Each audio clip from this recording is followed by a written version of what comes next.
Hello friends, नमस्ते and welcome back to my channel Barewal Rashmi. कैसी सर्दियां पड़ रही हैं आप लोगों के यहाँ पे, मुझे कमेंट सेक्शन में ज़रूर बताना।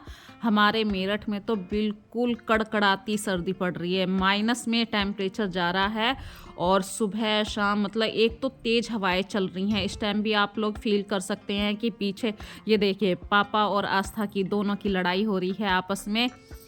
तो फ्रेंड्स, ये तो हंसी मजाक की बातें थी। फैमिली में ऐसे छोटी मोटी बातें होती रहती हैं, क्योंकि जब आग के पास बैठे थे तो कुछ ना कुछ बातें होती ही रहती हैं। और सर्दियों में मैंने बनाए हैं लड्डू। इसकी रेसिपी आप लोगों के साथ अगले वाली वीडियो में शेयर करूंगी। ये देखिए, सुबह शाम हमारे यहाँ पे कुछ ऐसा सीन रहता है। पत्ते हैं, मतलब जो भी हमारे इंडोर प्लांट्स हैं उनके ऊपर जो वो होती है ना ओस की बूंदें, वो भी बर्फ़ के रूप में जमने लगी हैं। और ये सुबह के 7 बजे का टाइम है। हम मतलब काफ़ी टाइम के उठे हुए हैं, बिस्तर में बैठे थे, फिर सोचा कि चलो हिम्मत करके खड़े होते हैं। तो सर्दियों के मौसम में मैं अक्सर रात के वक्त में किचन को साफ़ करके सोती हूँ। इसका रीज़न ये है कि एक तो बर्तन सूखे हुए मिलते हैं, किचन बिल्कुल साफ़ मिलती है। और फिर जो हमारी सुबह की शुरुआत होती है वो है एक गिलास गर्म पानी के साथ। तो सर्दियों में ये हैबिट हमने अपना ली है। जैसे कि मैं पिछले साल मैं मतलब सबसे पहले यही शुरुआत करती थी कि मुझे चाय चाहिए, पर मैंने अभी कुछ समय से अपने अंदर चेंज लिया है। मैं गर्म पानी पीने लगी हूँ। ज़्यादा तो नहीं पी पाती हूँ, लेकिन कोशिश ज़रूर कर रही हूँ, क्योंकि एक उम्र आने के बाद आपको अपने शरीर के अकॉर्डिंग थोड़ा सा चेंज करना पड़ता है अपने खाने पीने में। और फ्रेंड्स, गर्म पानी को एंजॉय करने के बाद, नहाने के बाद पूजा पाठ कर ली है मैंने।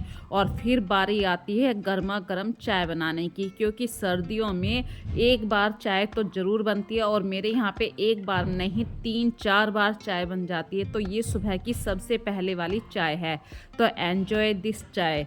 और मैं हिंदी इंग्लिश दोनों मिक्स कर रही हूँ थोड़ा सा, इसलिए बोल रही हूँ ताकि आप लोग कमेंट करें। और यहाँ पे फ्रेंड्स देखिए, ये 3 अलग अलग कप हैं, सबके अपने अपने कप हैं, सबको अपने अपने कप में चाय चाहिए। यदि कोई दूसरे कप में चाय पीता, नहीं, मुझे तो उसी कप में चाय चाहिए। कुछ ऐसी फीलिंग्स भी होती हैं सर्दियों के अंदर। आप लोगों के यहाँ पर भी क्या बच्चे इसी तरीके से कहते हैं कि मेरा तो वही कप है, मेरा वही गिलास है? तो मुझे कमेंट सेक्शन में ज़रूर बताना।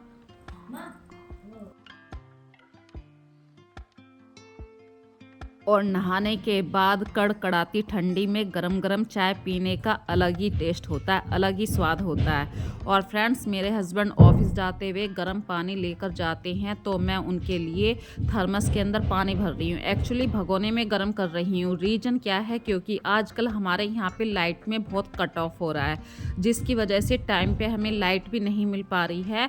और इन्वेटर की लाइट सिर्फ इतनी है कि हाँ, घर के अंदर लाइट ज़रूर जलानी पड़ती है। और सुबह का टाइम है नाश्ते पानी के लिए। तो मैं बना रही हूँ आज आटे का हलवा। इसके लिए हमने प्योर देसी घी लिया है।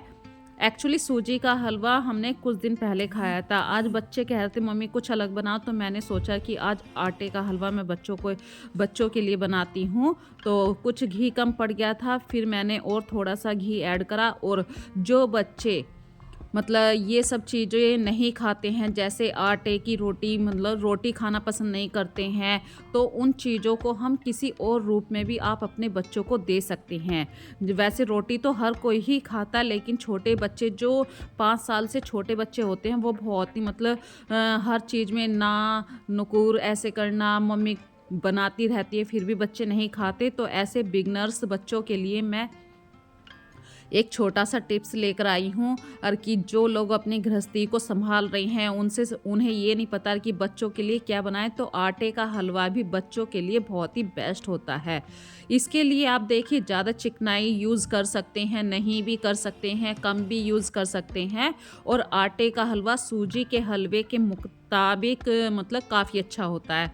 और फिर हल्का नाश्ता पानी करने के बाद मैं आ गई हूँ बिस्तर को सही झाड़ कर अरेंज करने के लिए, क्योंकि फ्रेंड्स बिस्तर जो होता है ना, पूरा दिन आजकल क्या हो रहा है, हम लोग बिस्तर में ही ज़्यादा टाइम निकाल रहे हैं। नहाने के बाद जब हम पूरा टाइम निकाल लेते हैं, मतलब सारा काम कर लेते हैं, फिर से बिस्तर में आ जाते हैं, टीवी देखते रहते हैं, क्योंकि बाहर जाओ तो सूरज नहीं है। कितनी देर आप आग जलाओगे? आग भी जलाने का जो एक अच्छा सा इंटरेस्ट आता है वो भी रात के वक्त में ही आता है। दिन के वक्त में आग जलाएंगे तो फिर काम कब ख़त्म होगा। और ये मेरे बेड के पास जो स्टूल है उसके ऊपर मैंने एक सूटकेस रखा हुआ है, क्योंकि भाई छोटे छोटे से घर होते हैं और सामान इतना ज़्यादा हो जाता है, तो सामान को सही ढंग से अरेंज भी करना होता है। तो यहाँ पे रजाई का जो कवर है उसमें काफ़ी सिलवटें हैं, उन्हें मैं सही से अरेंज कर रही हूँ।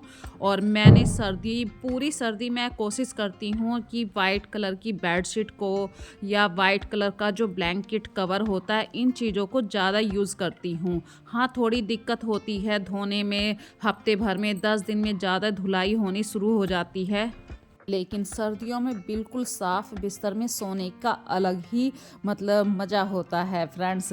और यहाँ पे देखिए मेरी जो डाइनिंग टेबल है उसकी जो कुर्सियाँ हैं उनके जो कवर मैंने बना रखे हैं वो पुराने कर्टेन्स से बना रखे हैं। तो यहाँ पे कर्टेन्स को जब मैंने मतलब यूज़ किया था चेयर के कवर बनाने के लिए, तो इसके चारों तरफ ये चेयर पे से कवर ना फिसले, तो मैंने चारों तरफ बारीक सी डोरी डाल रखी थी। पहले तो मैं सोची थी एक लास्टिक डालूंगी, पर टाइम के अनुसार वो लास्टिक ढीली पड़ जाती है। फिर इस तरीके की मैक्रम की डोरी डाल रखी है। तो मैक्रम की डोरी को मतलब जो स्पेस कम होता है, तो आप कोई भी जो हेयर पिन होती है उसके अंदर से अच्छे तरीके से मैक्रम की डोरी को डाल सकते हैं। और जो स्टार्टिंग वाले नॉड सिरे होते हैं वहाँ पे एक छोटी सी नॉड बांध सकते हैं, ताकि वो नॉड की वजह से हमारा जो स्टार्टिंग वाला सिरा है वो अंदर ना चला जाए।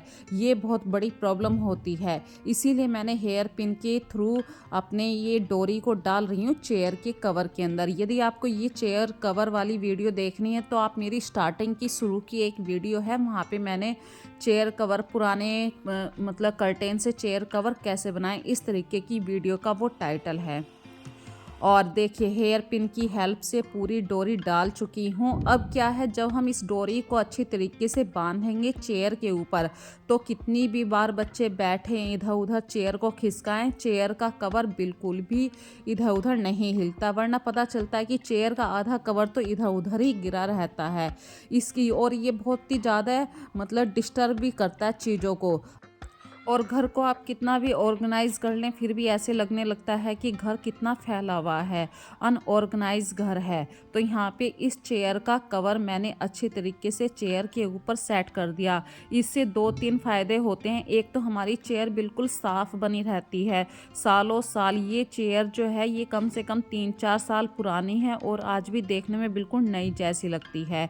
और जो सीट होती है, अक्सर आपने देखा होगा बच्चे पेंसिल की नोक जो होती है उसको मतलब सीट के अंदर डालते रहते हैं, कोई कट हो जाता है जिसकी वजह से चेयर का जो सीटर वाला एरिया होता है वो बहुत ख़राब हो जाता है। लेकिन कवर लगाने से चेयर का एक नया लुक भी आता है। इसी तरीके से सर्दियों के दिनों में फ्रेंड्स डस्टर का तो आप ज़रूर यूज़ करते हैं, लेकिन डस्टर टाइम टू टाइम गंदा भी होता है, तो उसे आप वॉशिंग मशीन के अंदर या हाथ से धो के फिर से यूज़ कर सकते हैं। क्योंकि आजकल सर्दियों में इस तरीके की डस्टर की बहुत हेल्प होती है, चीज़ों के ऊपर से डस्ट कितनी आराम से हट जाती है। अदरवाइज़ आपको बार बार किसी कपड़े को धो के बार बार ठंडे पानी में हाथ डालना पड़ता है, जिसकी वजह से ठंडी में और भी मतलब माइंड ये कहता है कि छोड़ो इस काम को आज नहीं करते फिर कर लेंगे।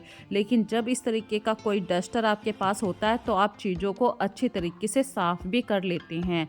अभी मैं जो आप लोगों के क्लिप के साथ क्लिप दिखा रही हूँ, ये फटे पुराने जो हमारे घर में कपड़े होते हैं उन्हें आप किस तरीके से यूज़ कर सकते हैं।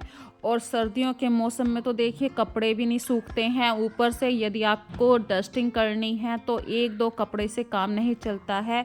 यहाँ तक कि यदि आपने किचन को गीले कपड़े से साफ़ किया है उसके बाद भी एक कपड़ा ऐसा चाहिए बिल्कुल सूखा, ताकि आप काउंटर पर जो नमी होती है उसको साफ़ कर सकें। तो आपके घर में जितने भी मतलब कुछ कपड़े छोटे हो गए, कुछ फटे पुराने कपड़े हैं, उनको इस तरीके से से कटिंग करके आप स्टोर करके रख सकते हैं। लेकिन कुछ ऐसे कपड़े होते हैं जिनको स्टोर करने से कोई फ़ायदा नहीं, लेकिन उनका एक बार यूज़ ज़रूर कर सकते हैं। जैसे कि ये गले वाला एरिया था जो मैंने अभी कटिंग करी थी ना, उसका जो स्क्वायर शेप सही था वो मैंने अपने रसोई के लिए रख लिया है, अपने किचन में क्लीनिंग के लिए रख लिया। लेकिन कुछ ऐसे भाग थे उस कपड़े के, जैसे गले वाला एरिया था और बाजू का जो स्टार्टिंग वाला भाग होता है, तो उस वाले कपड़े का सिर्फ एक ही बार यूज़ होना था। तो वो मैंने सूज वाली रैक को साफ़ करने के लिए इस्तेमाल कर लिया, क्योंकि सूज पर भी काफ़ी डस्ट आती है। आप कितना भी सूज पे ब्रुश लगा लीजिए, लेकिन जो कपड़े से डस्ट हटा सकते हैं वो अलग बात होती है। तो यहाँ पे ये वन टाइम यूज़ वाला कपड़ा भी फ़ायदा करता है। और सर्दियों में तो चीज़ों को साफ़ करना और भी ज़्यादा मुश्किल होता है। उस समय ये सूखे वाले जो कपड़े होते हैं जिनसे आप डस्टिंग करते हैं, बहुत ही इफ़ेक्टिव हो जाते हैं।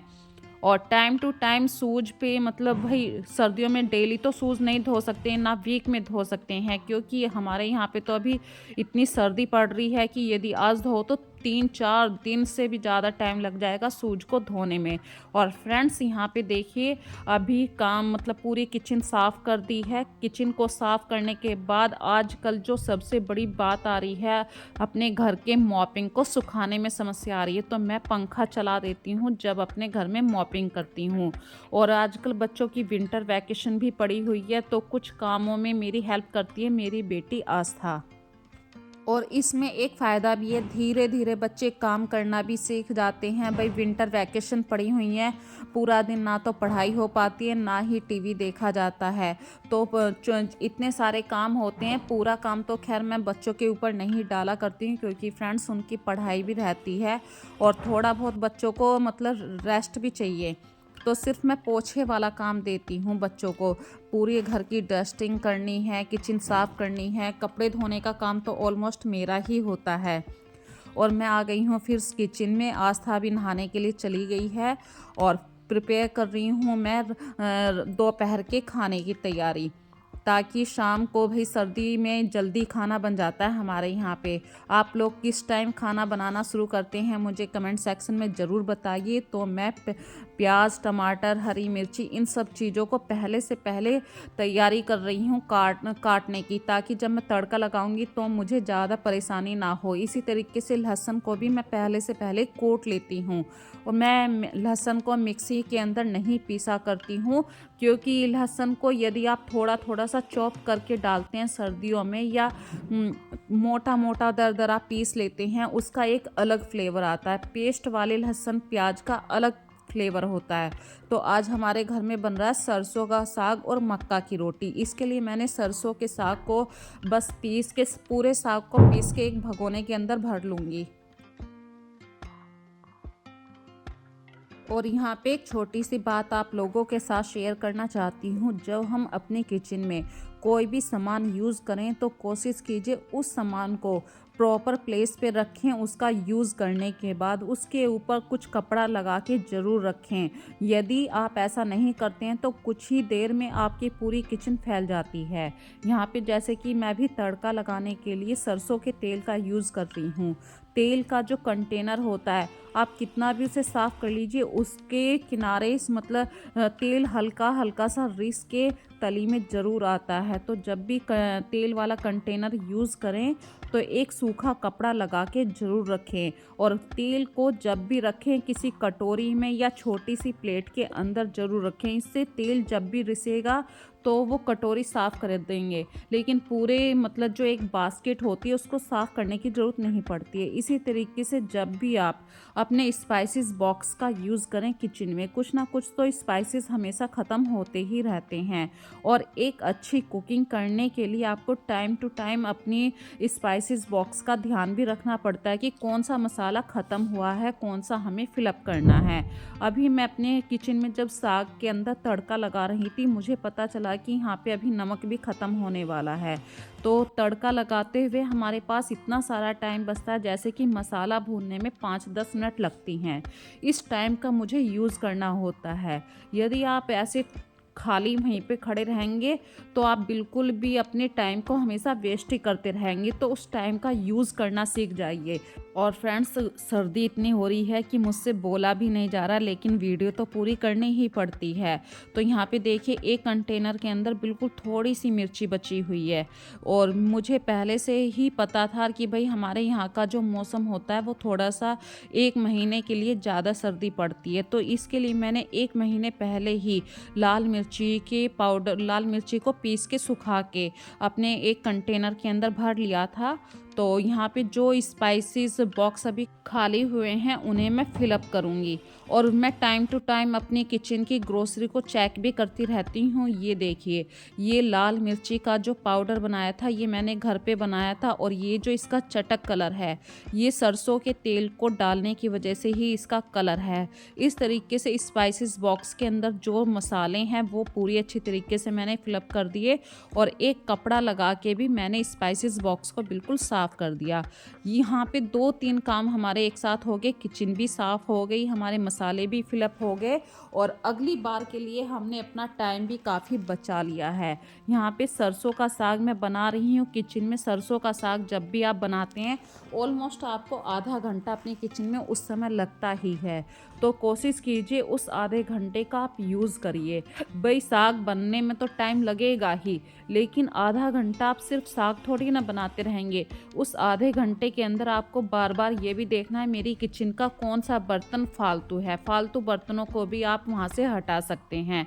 और बात करते हैं अब मक्का के आटे की रोटी। सर्दियों में अलग ही बात होती है। सर्दियों का जो खाना पीना होता है वो फ्रेंड्स लाजवाब होता है। तो सर्दियों में यदि आप मक्का की रोटी के खाने के शौकीन हैं और आपसे मक्का की रोटी बनानी नहीं आती है तो एक रेशो को ज़रूर फॉलो कीजिए। जैसे कि मैं 1 कप गेहूं का आटा लेती हूं और 2 कप मक्का का आटा लेती हूं। इससे गेहूं का आटे को जब हम मिक्स करते हैं मक्का के आटे में तो हमारी मक्का की रोटी आराम से बन जाती है, बार बार टूटती नहीं है। भाई हम लोगों को आदत नहीं होती मक्का की रोटी हम कैसे बनाएं। तो इस तरीके से हम मक्का की रोटी को भी एंजॉय कर लेते हैं।